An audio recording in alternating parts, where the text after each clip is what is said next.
Muito boa tarde, eu sou o Pedro Franco. É um prazer estar aqui participando desse evento tão relevante que é esse encontro da UIA.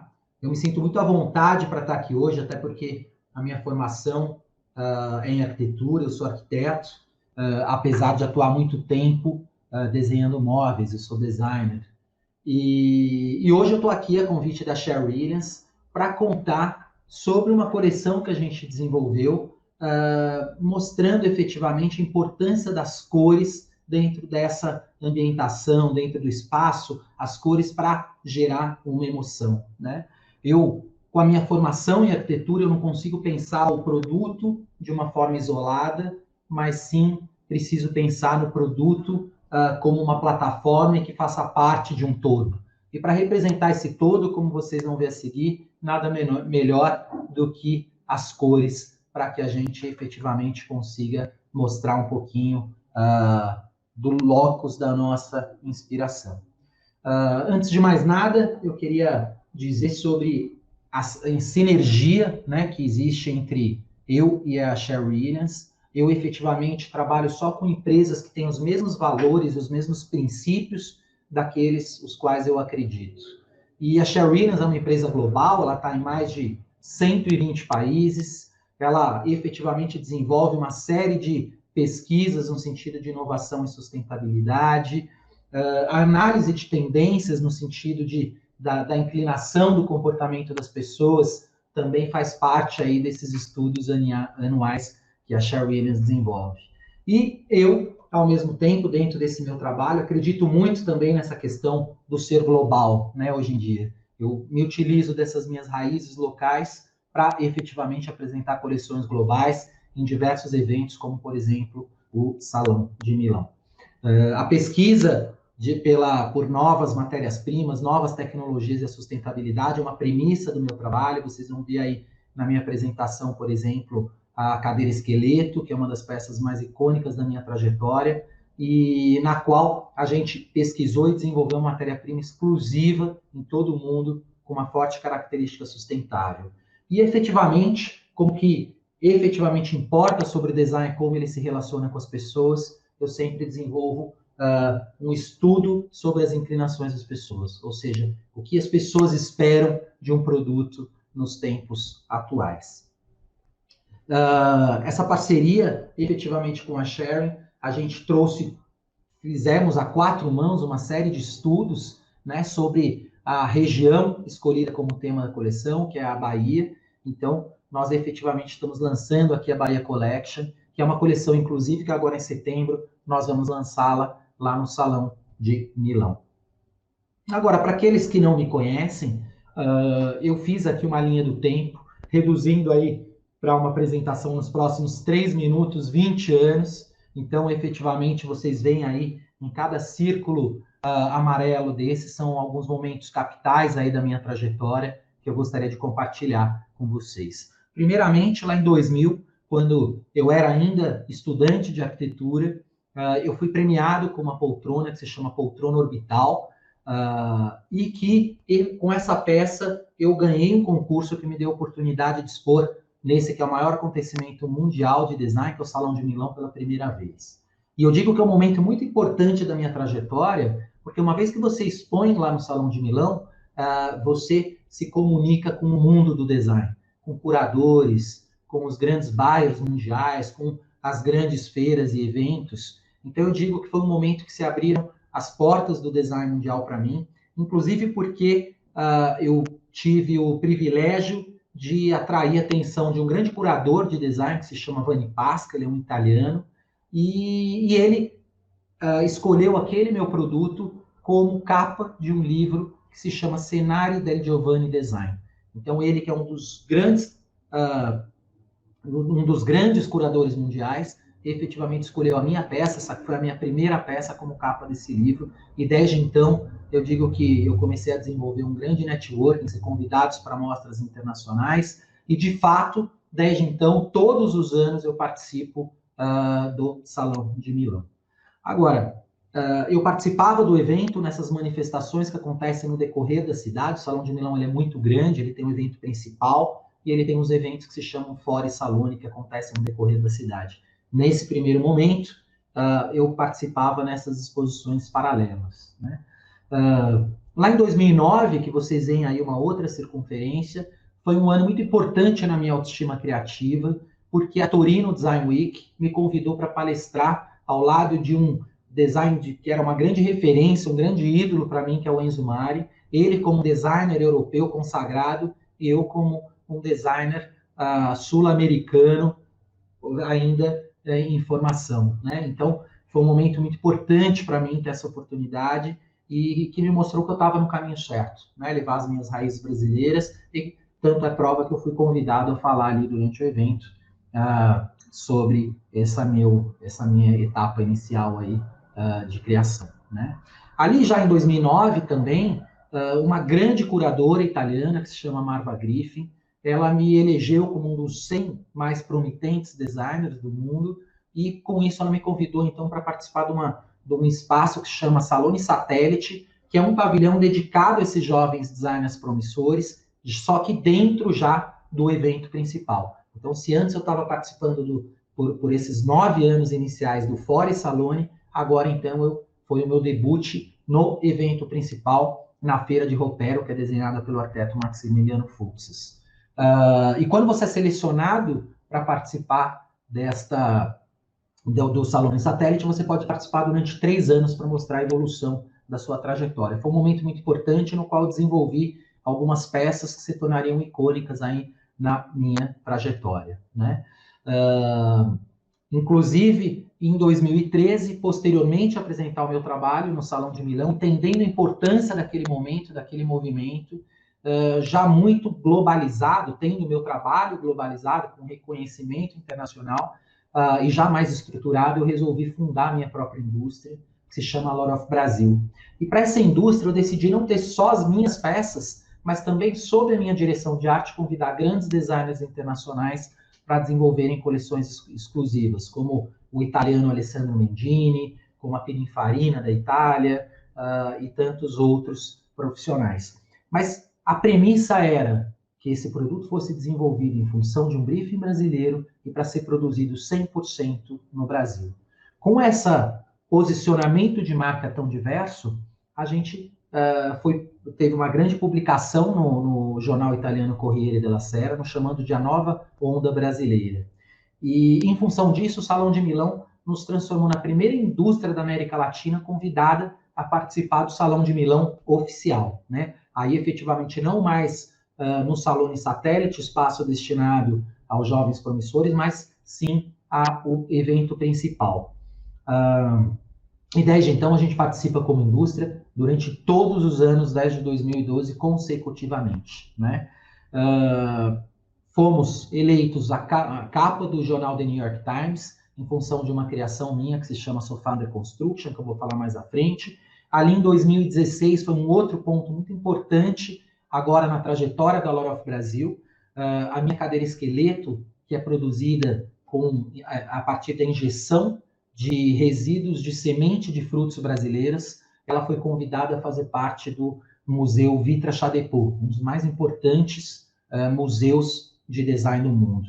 E um ponto que eu digo que é muito interessante desse momento é que ela não faz parte desse museu única e exclusivamente em função da estética dela, mas também por conta de uma matéria-prima que a gente desenvolveu 100% em solo brasileiro. Já em 2017, o Salão de Milão me convidou a fazer uma palestra contando desses 18 anos de participação no evento, ao lado de grandes nomes como Nendo, como o francês Pierre Jouret, e também foi um momento capital aí muito importante para mim nessa minha trajetória. E mais recentemente, em 2019, a Seoul Design Festival, o maior acontecimento de design do Oriente, me convidou a fazer uma palestra para falar sobre design e alma. E nesse mesmo ano, o Politécnico de Milão me convidou a fazer uma aula magna, contando um pouquinho sobre essa minha trajetória de 20 anos. Então, conforme prometido, eu trouxe esses 20 anos para esses 5 minutos iniciais, me apresentando aí para aqueles que não me conhecem. Agora, como uma imagem vale mais do que 10 mil palavras, talvez muitos de vocês não me conheçam, mas conheçam algumas dessas peças aí, que são algumas das minhas criações, que eu desenvolvi no decorrer dessa minha trajetória, e algumas delas se transformaram aí em ícones desse design recente brasileiro, né? Como a poltrona da Construction, essa poltrona toda entrelaçada verde, e a cadeira esqueleto no alto à direita ali, que eu contei um pouquinho anteriormente, que faz parte do Museu do Vitor Chapecó. Agora, para falar sobre a minha trajetória, um ponto sempre que eu acho muito importante é a questão do DNA brasileiro, né? A questão do ser brasileiro, para mim, ela não é um adjetivo, mas sim um substantivo. Para mim, não existe criar uma peça olhando lá para fora. Eu crio as peças olhando aqui para as minhas raízes. E isso também, novamente, mostrando através de imagens de algumas matérias que saíram, no qual vocês podem observar brasilidade industrial, design made in Brasil, design brasileiro, reverência brasileira. Então, esse é um ponto que eu me orgulho muito, né? A gente sempre criou, foi uma premissa do meu trabalho, criar produtos com um olhar brasileiro. E isso também trouxe um grande reconhecimento lá fora, né? A mídia, quando me publica ali no exterior, também sempre traz esse substantivo que é a questão da brasilidade, né? Como vocês podem olhar aí em algumas imagens selecionadas. Agora, a minha alma brasileira é a forma que eu consigo traduzir alma para a minha coleção, para o meu produto, né? Como é que eu traduzo efetivamente essa alma? Inserindo uma série de histórias, histórias desse Brasil que não é um Brasil, são Brasis, histórias que são tão únicas e tão plurais no sentido criativo. E essa minha brasilidade, num primeiro momento, eu separei aqui alguns produtos que traduzem as formas diversas de traduzir essa minha brasilidade. Ali acima, vocês veem uma chaise longue que eu criei lá em 2001, que se chama chaise Macunaíma. E ela era produzida com madeira certificada pelo FSC e também produzida com látex de seringueira, né, que remetia muito àquelas árvores, os seringueiros da Amazônia, e, enfim, era dessa forma que eu traduzia a minha brasilidade. Agora, já lá em 2008, eu desenvolvi esse grande sofá que vocês veem aí, esse sofá todo cabeludo, que foi uma criação no qual eu queria trabalhar junto dos artesãos e junto às técnicas da artesania brasileira, né? E me deparei com essa técnica do nozinho, no qual as artesãs se utilizam de resíduos de tecido, transpassam o fio por uma tela e dão um nozinho. Daí o nome, nozinho ou amarradinho, dependendo da região do Brasil que se está. Bom, e mais recentemente, traduzindo a brasilidade através de novas tecnologias sustentáveis, oriundas de pesquisas aqui no Brasil. O Brasil é um dos maiores terroirs de matérias-primas sustentáveis, e a gente desenvolveu uma matéria-prima que é oriunda da semente de frutas brasileiras, que são reinjetadas junto com o ecopolímero. Essa, por exemplo, foi aplicada na cadeira esqueleto. Então, nesse momento, a gente passa a representar a brasilidade em função dessa pesquisa de novos materiais. Agora, mais recentemente, eu queria representar um pouco daquilo que eu visitava no Brasil no decorrer das minhas palestras, e que são essas diversidades, efetivamente esses diferentes Brasis, e que transcendem a representação só em cima de um produto, né? Mas que efetivamente traduzam a alma de cada um desses lugares. O Brasil que é tão diverso, que vai desde o sertão do Cariri ao deserto do Jalapão, as maravilhas do Rio de Janeiro, que são, por sua vez, diversas das maravilhas naturais da Amazônia e da selva de pedra, que é São Paulo. Então, eu fui efetivamente me inspirar em função de regiões brasileiras, regiões que são únicas em todo o mundo, né? O princípio da localidade, ser local, que é valores que efetivamente interessam para um mundo cada vez mais global.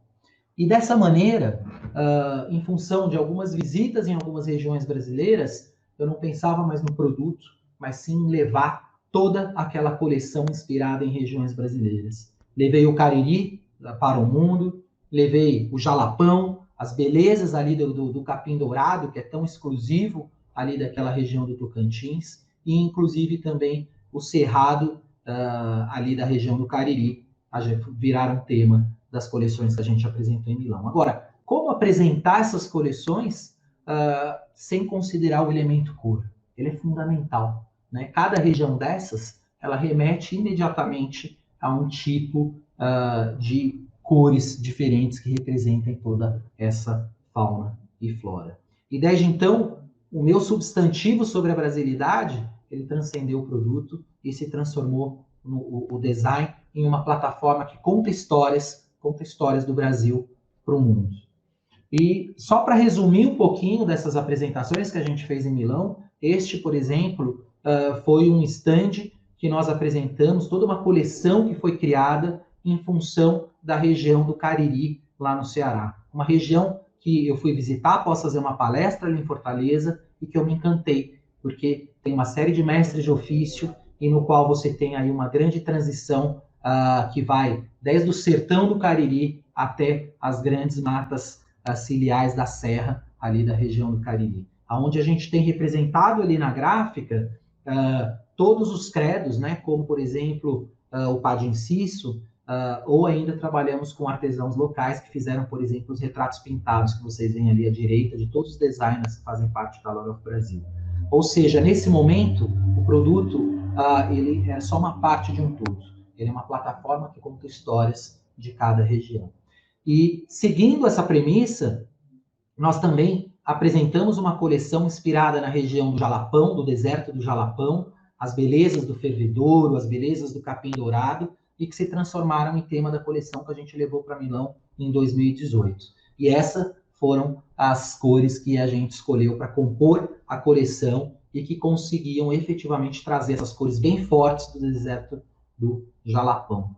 E mais recentemente, a nossa última coleção, que foi apresentada em Milão em 2019, quando eu resolvi eternizar aquele momento no qual eu estava vendo o pôr do sol de Fernando de Noronha. Posso fazer uma palestra ali em Recife, e que eu digo que foi o pôr do sol mais lindo que eu vi na minha vida, com a maior quantidade de tons de laranja possíveis e imagináveis. Então, a gente desenvolveu uma coleção a partir desse círculo de cores que representava um pouquinho daquele pôr do sol de Fernando de Noronha.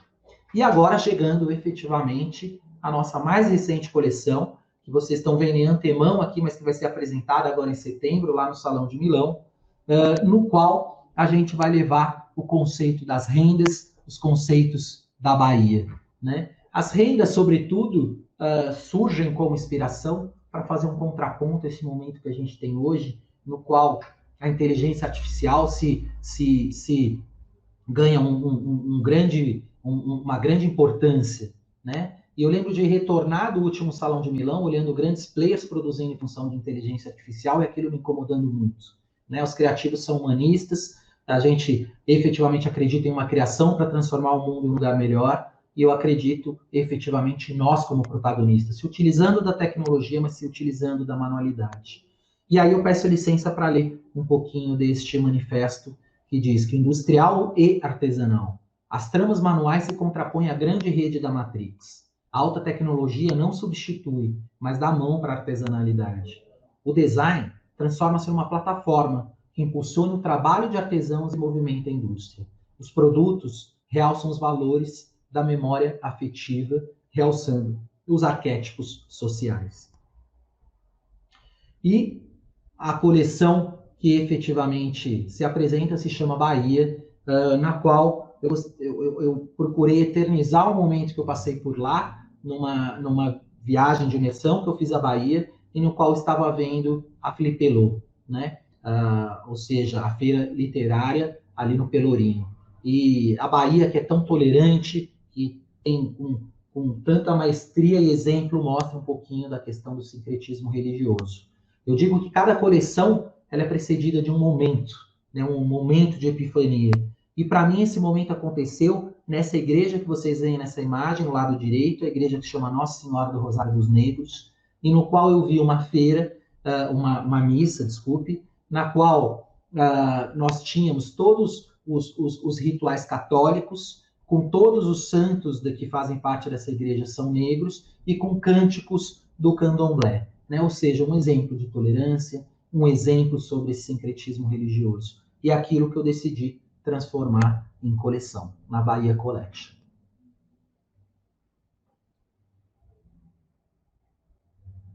E para isso, novamente eu me reuni com a turma da Shell Williams para que a gente conseguisse trazer um pouquinho daquela atmosfera da Bahia, dessa Bahia multicolorida, como que a gente poderia efetivamente representá-la numa coleção. Então, acho que esse é um ponto até anterior à criação de toda a coleção, né? Acho que ela faz parte efetivamente da alma que sustenta toda aquela coleção. Os produtos, os acabamentos, eles vão vir depois como plataformas que efetivamente realcem esses valores que representem aquela cultura. E aí a gente desenvolveu, em função de estudos da fauna, da flora, de artesania, a gente definiu juntamente, em 4, 6, 8 mãos, a gente definiu essas cores que compõem o nosso círculo cromático da Bahia Collection. E aí eu vou contar um pouquinho agora para vocês de alguns momentos que foram determinantes para nós na criação dessa coleção, né? Essa cor do linho natural, ela procurou representar um pouquinho desse trabalho do trançado de piaçava, que é oriundo da região de Entre Rios, e também de um trabalho muito bonito de uma comunidade quilombola que tem esses terços todos feitos à mão. Então, aí nós definimos essa tonalidade do linho natural. Agora, já a praia Ponta de Areia, lá em Taparica, a gente procurou trazer efetivamente essa tonalidade que a gente chamou de toque de areia. E as próprias rendas, que são tão presentes nessa coleção da Bahia Collection, a gente resolveu trazer essa tonalidade que se chama linha do tempo. Porque, efetivamente, a renda, ela faz parte de toda essa nossa formação, né, antropológica. Ela começa vindo lá de trás, ali da Europa, e efetivamente ela vai ganhando cada vez mais autoralidade aqui mais autoralidade até esses momentos recentes. Então, a gente denominou como linha do tempo exatamente em função dela representar um pouco dessa história das rendas e dessa iconografia brasileira, mais especificamente baiana. E falando sobre as rendas, existem várias tipologias de renda diferentes. O Brasil se tornou um dos lugares com mais diversidades de renda, e a renda é muito bonita porque ela parece até uma questão de uma pintura, né? Você percebe em função daquela pincelada quem que é o artista que está por trás dela. Então, quem conhece mesmo de renda sabe a diferença de uma renda de bilro cearense da renda de bilro lá da Bahia, por exemplo, né? E aí a gente tem também essa cor que nós chamamos de rendeiras e que procura trazer um pouquinho dessa renda de bilro que vocês veem ali, essa toalha de mesa, as barras de marambaia, que são feitas por uma comunidade local, mais especificamente pela senhora Ana Caires, e também esta renda irlandesa, que é muito específica e só se tem também no município de Paulo Afonso, lá dentro da Bahia. Sempre permeando essa questão da localidade, valores locais que são únicos dentro desse âmbito global. Agora, conforme eu estava contando anteriormente para vocês, a questão do sincretismo religioso baiano não podia deixar de estar presente. E aí a gente representa efetivamente em duas tonalidades diferentes de azul.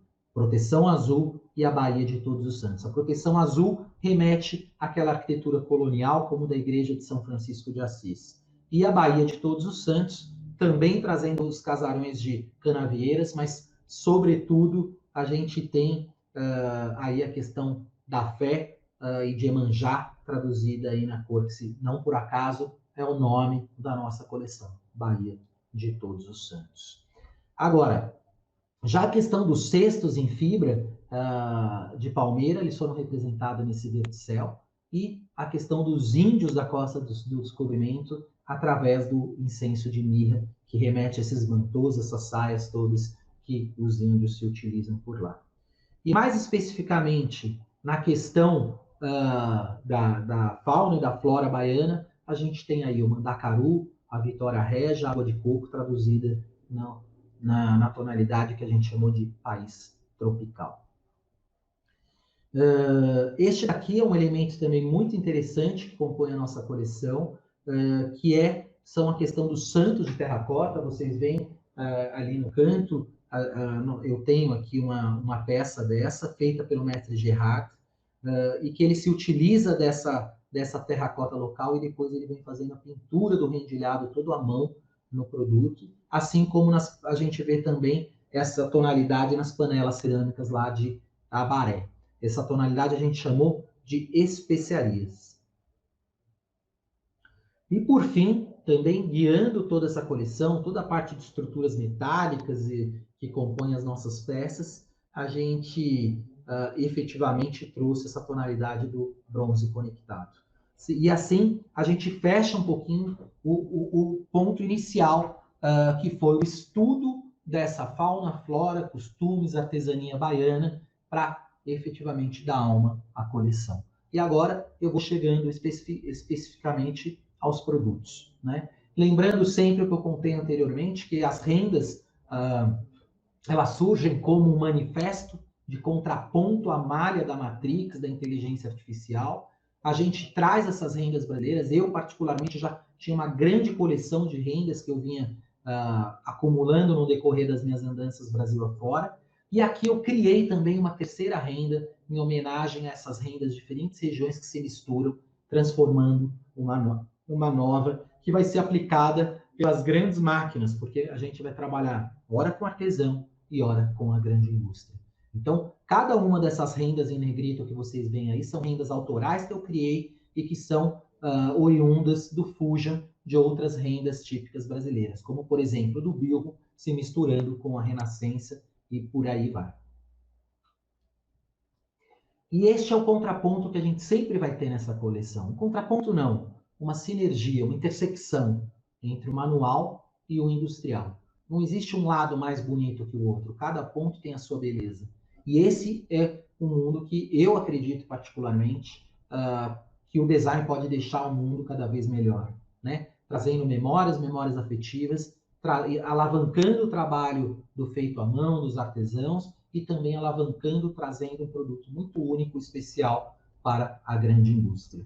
E quando eu estava ali, lá na Bahia, participando ali daquela Flipelô, eu me deparei com esse trabalho incrível da dona Ana Caires. A dona Ana Caires estava fazendo os pratos de ponto cruz e eu efetivamente fui conversar com ela e convidei ela para a gente co-criar uma peça conjuntamente e também usei o elemento icônico dessa nossa cultura, que é o ponto cruz, para trazer uma nova linguagem para ser aplicada junto da alta tecnologia. Então, eu pixelei a linguagem do ponto cruz.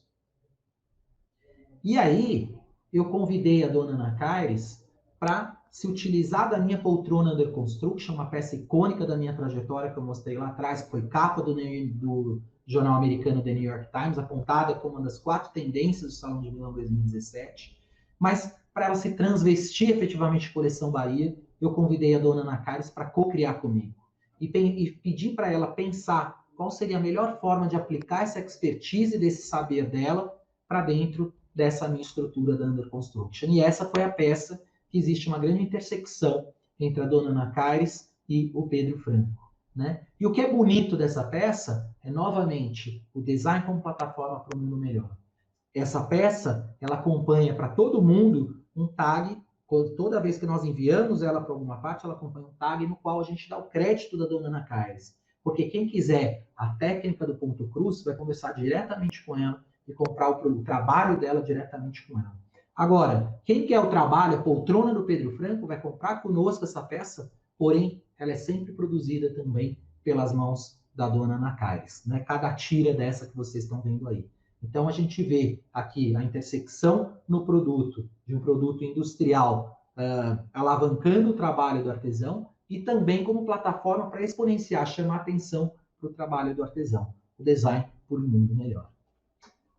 E, ao mesmo tempo, a gente vê essa técnica do ponto cruz brasileiro passando por essa transformação, né, para ser aplicada para o mundo digital, onde eu pixelizei um pouco o ponto cruz e eu levo isso para a grande indústria aqui, como essa história com a Tapete São Carlos, no qual esse grande tapete é aplicado pelos grandes teares automáticos e que reproduzem essa alma brasileira. Nesse momento, essa indústria ganha uma grande competitividade global. Ela não está produzindo mais um tapete. Ela está produzindo um tapete que tem um monte da nossa memória afetiva, da iconografia brasileira, e é um produto que efetivamente ele vai ser único em todo o mundo. Eu acho que tem um inconsciente coletivo, porém eu acho que quando a gente olha as nossas raízes, valoriza a nossa cultura, nós nos transformamos em único. E também leva um pouco dessa visão para o mundo da cerâmica, mais especificamente com a Portinari, no qual a gente aplica esse nosso ponto cruz nessa produção das cerâmicas, e na qual as pessoas podem reproduzir esse produto, esse desenho do ponto cruz autoral, de uma forma fiel àquela que eu pensei, ou como vocês veem aqui à direita, as pessoas podem desconstruir, né? Desconstruir para construir uma nova realidade a partir dessa memória afetiva brasileira.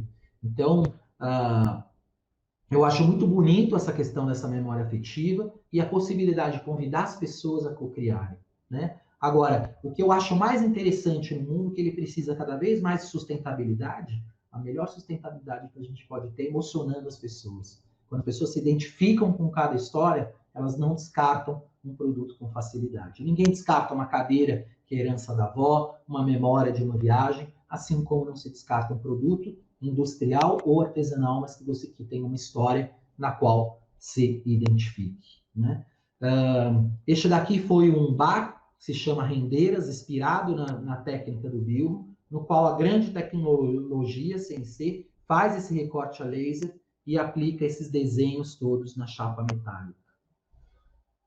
Aqui a gente já tem um tapete que se chama Renascença, no qual eu fiz também toda a aplicação pelos grandes teares, os teares industriais são aplicados sobre essa base. Aí, novamente, um tapete exclusivo com histórias brasileiras para ser apresentado para o mundo. E em cima dele nós temos a mesa Nouveau, ela tem esse nome porque no movimento do Art Nouveau as pessoas se inspiravam muito na natureza, os artistas, e o ponto de inspiração dessa mesa foi efetivamente uma pedra exclusiva de uma região brasileira. Ela está lá no interior do Ceará, é uma pedra da Granos que se chama Pérola Santana. E o que eu achei muito bonito disso? Essa pedra que parece uma pérola, em todo o mundo, só nasce naquela pedreira, especificamente naquele lugar.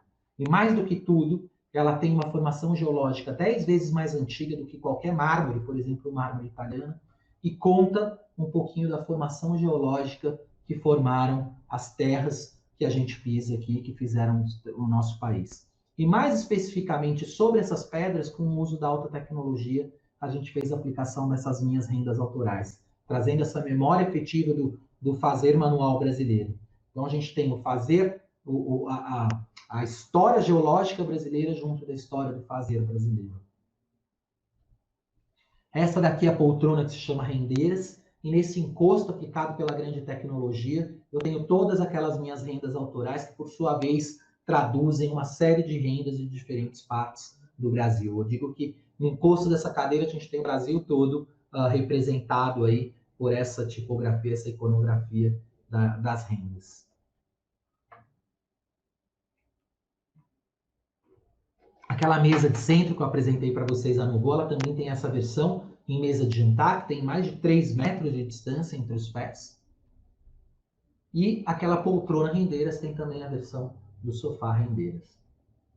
Aqui, uma peça que é muito marcante dessa coleção, na qual a gente tem a preocupação sustentável e também a gente tem a questão da tangência do mundo produzido industrialmente e do mundo produzido artesanalmente. Num primeiro momento, eu peguei uma daquelas minhas rendas autorais sobre esse material sustentável, esse MDF que se chama Novos Colored, e pedi para uma artesã aqui do interior de São Paulo, que se chama Fafá, da cidade de Registro, para ela aplicar a renda autoral do Pedro Franco.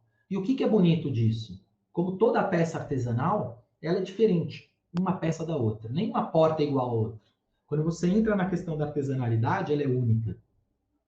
Então, e também tem a questão da artesã ditar um pouquinho como ela quer fazer, não tem os limites da tecnologia. Então, ela expande esse desenho das rendas até os limites dessa área dessa porta deste aparador que se chama Renascença. Agora, o que é bonito? Nenhum aparador é igual ao outro. E essa peça, ela não reproduz exatamente o que o Pedro Franco pensou. Existe uma intersecção também do meu saber com o da Fafá, né? Ela tem reverência dela, ela cria em cima da minha criação. E isso é lindo.